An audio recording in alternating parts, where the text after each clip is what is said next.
আসসালামু আলাইকুম। দেশ ও প্রবাসীর উদ্দেশ্যে নিয়ে আরেকটি সুন্দর আপনি আজকে মিডিয়ার সামনে সরাসরি চলে আসলাম। আসসালামু আলাইকুম আপু, কেমন আছেন আপনি? ভালো আছে ভাইয়া। নাম কি আপু আপনার? নাম আমার সুমি আক্তার। সুমি আক্তার। আপুর দেশের বাড়ি কোথায়?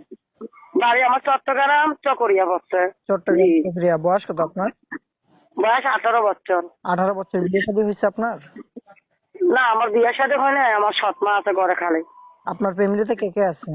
শুধু আমার একটা সৎ মা আছে। আপনার আর নিজের একটা আপনার নিজের আম্মু? নিজের বাবা মা নাই, মারা গেছে। এখন সৎ মার কাছে থাকেন, যে আপনি জি। কি খান কি নিজের সৎ মাই আপনাকে খাওয়ায় না? না না, আমি সৎ মা থাকি যে আমি নিজে কাজ করে খাই, আমি পাশা বাড়ি কাজ করি তো। সৎ মার কাছে খাইতাছি, নিজের সৎ মারেও খাওয়াইতাছি। বিয়ে শাদীর জন্য আছে ভাইয়া, আসলে কি হবে, যতটুকুর জন্য আমি বিয়ে বসতে পারি না।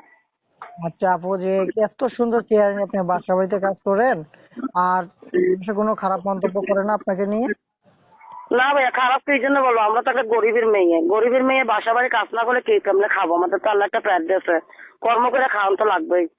এই জন্য একটা মনের মানুষের জন্য আমি একটা নাম দিছি প্রতিবেদনে। এখন যদি কোনো দেশ ও প্রবাসী ভাই আপনার এই ভিডিও দেখার পরে মুরব্বী স্থানের বিয়েতে বিবাহ করতে চায়, আপনি রাজি আছেন? হ্যাঁ, যদি আমার এই বিপদের কালে একটা বয়স্ক লোক এসে যদি আমার দায়িত্ব নেয়, আমি তাকে মাইনে নেবো। আর আপনি কি এর আগে কোনো প্রতিবেদনে আইছিলেন? না না না ভাই, আমি আর প্রতিবেদনে আসিনি, এই নতুন করে প্রতিবেদনে নাম দিছি। আপনার নাম্বারটা আমরা যদি দেশ দেশ ও প্রবাসী দিয়ে যে আপনার সাথে প্রেম ভালোবাসা করতে চায়, সেটা করবেন? জি। প্রবাসীরা মানুষ না। আপনি কি আর কিছু বলবেন?